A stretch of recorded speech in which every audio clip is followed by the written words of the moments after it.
आन्दलनखौ lead लागासिनो बिथांमोनखौसो जोङो गोख्रों रावजों सोंखारिदों। बिथांमोना बेबादि सम्पति बा गभर्नमेन्टनि प्रपार्टि बुफायनायनिफ्राय सिफायनायनिफ्राय गोजानाव थानांगौ, बिटिसिखौ गाग्लोबनायनि खोथा बुंगासिनो। जों निन्दा खालामो, बिथांमोना बेनिफ्राय जानगाराव थाथों। खौरां नायगिरि नोंथांमोननिसिम गिबियावनो अननाय आरो सिबिनायखौ बावहरबाय। दाख्लैसो जोङो प्रेस मिट लेंदोंमोन आरो बे प्रेस मिट लिंनायावहाय जों बिथांमोना जानाखि जोंखौ प्रेस मिटनि गेजेरजोंनो बिथांमोना जोंखौ रिप्लाइ होदोंमोन बा फिनजाथाय होदोंमोन। जोङो बिथांमोनखौहाय एन्टि बड' होनदों। दा बिथांमोनाहाय जोंनि भिडिअ'आव नायफिन, बा जोंथ' बिथांमोनखौ एन्टि बड' होनाखै, जों बिथांमोनखौ एन्टि नेसनेल होनदों। एन्टि नेसनेला मा, आं बेखौ नैबे प्रेस मिटनि गेजेरजों फोरमायनि। एन्टि नेसनेला जाहैबाय मोनसे जायनाखि गभर्नमेन्ट प्रपार्टिखौ डेमेज खालामो बा सरकारि मोनसे माखासे सम्पतिफोरखौ डेमेज खालामो, बेखौ एन्टि नेसनेल होनो। जायनाखि जोंना बिटिसिआबो मोनसे भारतारि संबिजिरजों फैफानाय, भारतारि संबिजिराव हरनाय मोनसे संबिधानजों सोलिनाय मोनसे बिटिसि, जाय बिटिसिखौ जोङो रोजा रोजा बर' फिसाफोर सोरबा गावथार जानाय, सोरबा बुथार जानाय, बेफोरनि गेजेरजों मोनबोदों। दा जों बिथांमोनखौहाय माब्लानि समावहाय माब्ला एन्टि बड' होनखो, माब्लानि समाव दाख्लैनि जानाखि बिथांमोनाहाय जाय भिडिअ'आव जोङो प्रेस मिट होदोंमोन, जायखौ जों प्रेस मिट होदोंमोन, बिथांमोना बे भिडिअ'खौ नायफिन। नोंथांमोना जोंनो प्रुफ होनो हागोन। जों माला बिथांमोनखौ एन्टि बड' होना, जों होनदों बिथांमोनखौ एन्टि नेसनेल, जायनाखि गभर्नमेन्टनि प्रपार्टिखौ डेमेज खालामदों बिथांमोना, बे बिथांमोनखौ जोङो एन्टि नेसनेल होननानै बुंदों। मानोना बिथांमोनाहाय दिनै मानि थाखायहाय एन्टि नेसनेल होनजादों, बिथांमोना गभर्नमेन्टनि प्रपार्टिखौ जायनाखि सिसिटिभि फुटेजनि गेजेरजोंहाय बिथांमोनाहाय सोरबा ग्लास बुफायदों, सोरबाया माबा खालामदों, बे गभर्नमेन्टनि प्रपार्टिखौ डेमेज खालामनाया बिथांमोना एन्टि नेसनेल। बिथांमोना बेफोरबायदि खामानि मावनायनिफ्राय जानगाराव था। मानोना बिथांमोनाबो साफा साफा बर', जाय बर' हारिया बिटिसिखौ रोजा रोजा बर' सुबुंफोर थैनाय थांनाय, सोरबा रेप खालामजानाय, सोरबा बुथार जानाय, बेफोरबायदिनि गेजेरजों मोनबोदों। आंबो सासे बर', आंबो सासे ट्राइबेल स्टुडेन्ट। आं बेखौ बुंनो सानो, नोंथांमोनहा जुदि हारिनि बा मोनसे सासे बर' स्टुडेन्ट जानानै दिनै बिटिसिखौ मानो, दिनै जोंनि बर'नि सम्पति बा रोजा रोजा बर' सुबुंफोर थैनानै मोननाय सम्पतिखौ मानो डेमेज खालामदों? दा नोंथांमोना बेयावसो दा एन्टि होननानै बुंजादों। जों नोंथांमोनखौ एन्टि बड' होनाखै, जों नोंथांमोनखौ एन्टि नेसनेल होननानैसो बुंदों।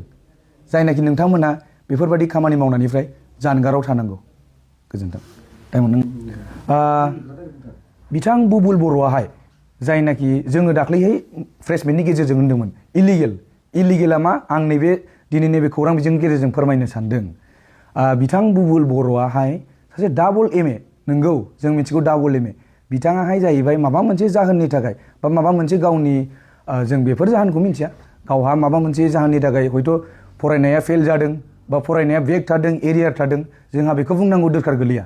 फरायनायाव बयहाबो माखासे, सोरबाया अबेबा माबा मोनसे प्रब्लेमनि थाखाय बेक थायो, सोरबाया माबा मोनसेनि थाखाय बेक थायो, जोंहा बेखौ बुंनांगौ जेबो दरखार गोलैया। खिन्थु बिथाङाहाय इलिगेल भाबैहाय डाबल MA खालामनानै एरियार थाखांनायनि उनाव, बेक थाखांनायनि उनावबो दिनै सोरनिबा असिलायैहाय, सोरनिबा माबायै, सोरनिबा थिननायावहाय, सोरनिबा अननायावहाय दिनै हस्टेल थानानै बिथाङा MA खालामगासिनो। बे टटेलि इलिगेल।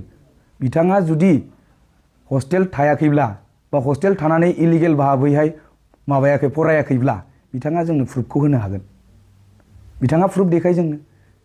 बिथाङा दिनैसिमबो हस्टेलाव थानानै गिदिर गिदिर खोथा बुंगासिनो। जों गासैबो बड'लेण्ड इउनिभार्सिटिनि स्टुडेन्टखौ इनभल्भ खालामाखै, एकजन सानै साथामसो स्टुडेन्ट दङ। बिथांमोनहा दिनैहाय इलिगेल भाबैहाय माखासे जोंनि जायनाखि बिथां हाग्रामा महिलारि सार आरो बिथां बिटिसिखौ गाग्लोबनायनि खोथा बुंगासिनो। जों निन्दा खालामो, बिथांमोना बेनिफ्राय जानगाराव थाथों। जों रावबो गासैबो बड'लेण्ड इउनिभार्सिटिनि स्टुडेन्टखौ होना, जों साफा सानै जायनाखि बै आन्दलनखौ लिड लागासिनो बिथांमोनखौसो जोङो गोख्रों रावजों सोंखारिदों। बिथांमोना बेबादि सम्पति बा गभर्नमेन्टनि प्रपार्टि बुफायनायनिफ्राय सिफायनायनिफ्राय गोजानाव थानांगौ। मानोना बेबो जोंनि मोनसे सम्पति। रोजा रोजा बर' सुबुंफोर, रोजा रोजा बर' बिमाफोरा दिनै थैनाय, रेप खालामजानाय, बेफोरनि गेजेरजों जों बिटिसिखौ मोनबोदों। बिथांमोना जोंनि बेफोरबायदि जायनाखि सम्पति, रोजा रोजा बर' सुबुंफोर थैनायनि सम्पतिखौ मोनबोनायाव बुख्रुबनायनिफ्राय गोजानाव थानांगौ आं बेखौ गोख्रों रावजों सोंखारिदों बिथांमोनाहाय जानगाराव था बिथांमोना एन्टि नेसनेल जायनाखि क्रिमिनेल खामानिखौ जाहाथे दा मावथों बेबो जोंनि मोनसे सम्पति बिटिसिखौ जोङो रोजा रोजा आइ आफा बर' बिमाफ्रा सिबियो खुलुमो जायनाखि बिथां हाग्रामा महिलारि सारा 2003 मायथाइनि 10 फेब्रुवारियावहाय बिथाङा एकर्ड खालामनानै जोङो बिटिसिखौ सोरजिदों जायनाखि जोङो बिथांमोनखौ गोख्रों रावजों निन्दा खालामदों बिथांमोना बेफोरबायदि एन्टि खामानि मावनायनिफ्राय जानगाराव था आरो माखासे जायनाखि जोंनिनो माखासे स्टुडेन्टफोर दङ जाय बिथांमोनाहाय दिनै बेफोरखौ मिन्थिया सोरनिबा लेंनायाव सोरनिबा थिननायावहाय बैफोरबायदि आन्दलनाव जड़ित जाबाय थादों बिथांमोना सिंनि खोथाखौ मिन्थिया बिथांमोना राजनितिक भाबैहाय मा खामानि मावनो नागिरदों मा खामानि मावनो नागिरा बै निउट्रेल स्टुडेन्टफ्रा मिन्थिया बेनिखायनो बिथांमोनाबो सारिजालि खालामनानै नायनानै आन्दलनाव ओंखार जों आन्दलनाव दा ओंखार होनाखै रावखौबो ओंखारनांगौ प्रटेस्ट खालामनांगौ बेबो जोंनि मोनसे हारि खिन्थु प्रटेस्ट खालामखांनायनि उनावहाय दिनै जोंनि जायनाखि गभर्नमेन्ट प्रपार्टिखौ बेबादि बुफायनो मोना बेबादि बुफायनायनिफ्राय जानगाराव थाथों गोजोन्थों।